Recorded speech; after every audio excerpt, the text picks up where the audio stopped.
एक नगर में एक बौद्ध भिक्षु अपनी गुरुकुल चलाते थे, जहाँ पर वे छोटे छोटे बच्चों को शिक्षाएं दिया करते थे। उनका नाम कई शहरों में प्रसिद्ध था। उनका लोग नाम बहुत आदर्श पूर्वक से लिया करते थे। उसी नगर में एक महान योद्धा भी था। उसका भी कई नगरों में नाम प्रसिद्ध था। एक बार उस योद्धा ने ये सोचा कि वह उस बौद्ध भिक्षु के पास जाए और उनसे मिले और उन्हें एक चुनौती दे। उसने सोचा अगर वह उस बौद्ध भिक्षु को हरा देता है तो उसका नाम और भी ज़्यादा बढ़ जाएगा। लोग उसकी और महानताएं के गुण गाने लगेंगे। यही सोचकर वह उस बौद्ध भिक्षु के मठ में जाता है। वह मठ में पहुंचकर उस बौद्ध भिक्षु को ज़ोर ज़ोर से बुलाने लगता है। जब उसकी बातें सुनकर वे नहीं बाहर निकलते तो उसे गुस्सा आता है। वह योद्धा फिर से बहुत ही ज़्यादा अपमानजनक शब्दों का उपयोग करके वह उस बौद्ध भिक्षु को बुलाने लगता है। उस योद्धा की आवाज़ सुनकर के उस गुरुकुल में जो शिक्षाएं प्राप्त करने वाले छात्र थे वो बाहर आ जाते हैं। जब वह योद्धा यह देखता है कि बौद्ध भिक्षु अभी तक बाहर नहीं आए, तब वह और भी ज़्यादा क्रोधित होकर और ज़्यादा अपमानित शब्दों का उपयोग करते हुए उन्हें बुलाने लगता है। तब वह बौद्ध भिक्षु बाहर आते हैं। वह योद्धा उन्हें चुनौती देता है कि आप मुझसे लड़ो। उन्हें बहुत ज़्यादा जलील करने लगता है, उनको अपमानित करता है, उनको कई सारे अपमानजनक शब्द कहते हैं।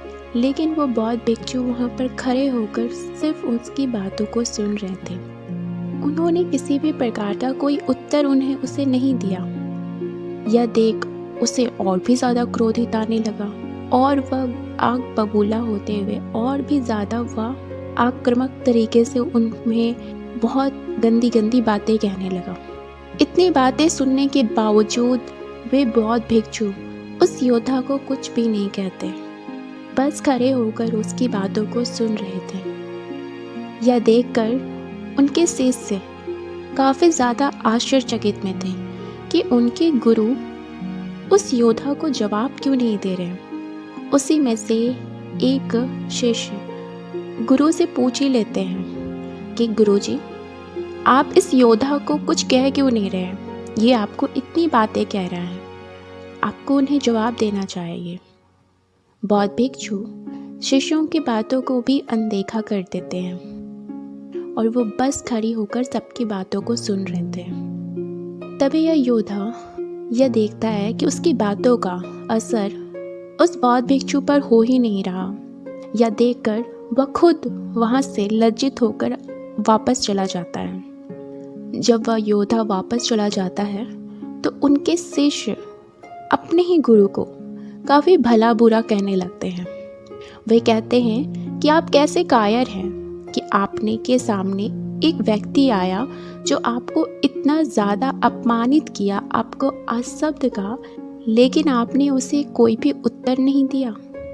अगर आप नहीं दे सकते थे उसे उत्तर तो हमें कह दिया होता, हम ही उसे बता देते, हम ही उसे समझा देते, हम सब मिलकर के उसे दंडित करते कि वह हमारे यहाँ पर ही आकर हमें इस तरीके से कैसे अपमानित कर सकता है।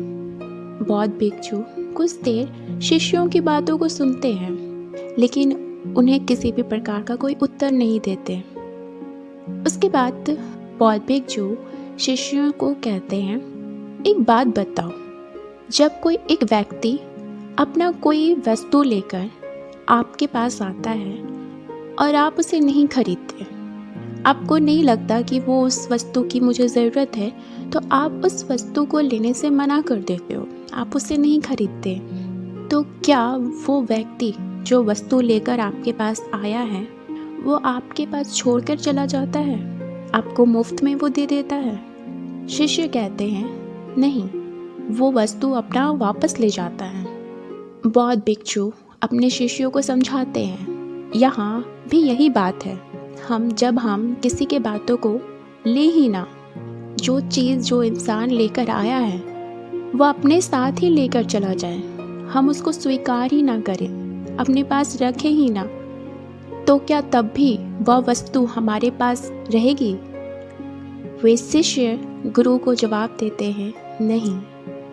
बौद्ध भिक्षु उन्हें ये समझाते हैं, इसी प्रकार से हमें अपने जीवन में किस चीज़ को अपने पास लेनी है और नहीं लेनी, ये हमारे ऊपर कि हम उसको किस तरीके से देखते हैं। जब कोई इंसान कोई चीज़ हमारे पास लेकर आए और उसको हम स्वीकार ही ना करें, तो वह हमारी नहीं होती, वह चीज़ उसकी ही होती है।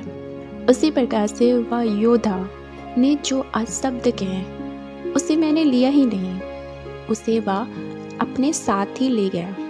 और जब मैं किसी चीज़ को स्वीकार करूँ ही ना, मेरे ऊपर वह लागू कैसे होती है।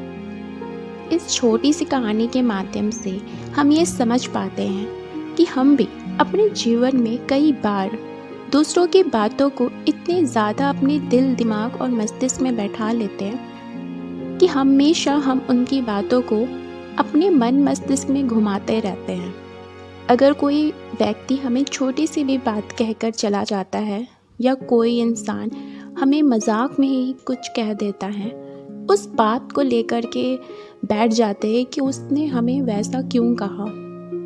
हमें समझना चाहिए कि जब तक हम दूसरे की बातों को ले ही ना, तो वह बात हम में लागू होगी ही नहीं। जीवन में दूसरे हमारे बारे में क्या विचार रखते हैं, हमारे बारे में क्या सोचते हैं, ये आप पर निर्भर करता है कि आप उसको लेते हो अपने ऊपर या नहीं। अगर आपको अपने ऊपर विश्वास है, अगर आप जानते हो कि आप क्या हो, आपका अस्तित्व क्या है, तो आपको किसी दूसरे के बातों का बुरा नहीं लगेगा कि दूसरे आपके बारे में क्या कहते हैं और वे आपके बारे में क्या सोचते हैं।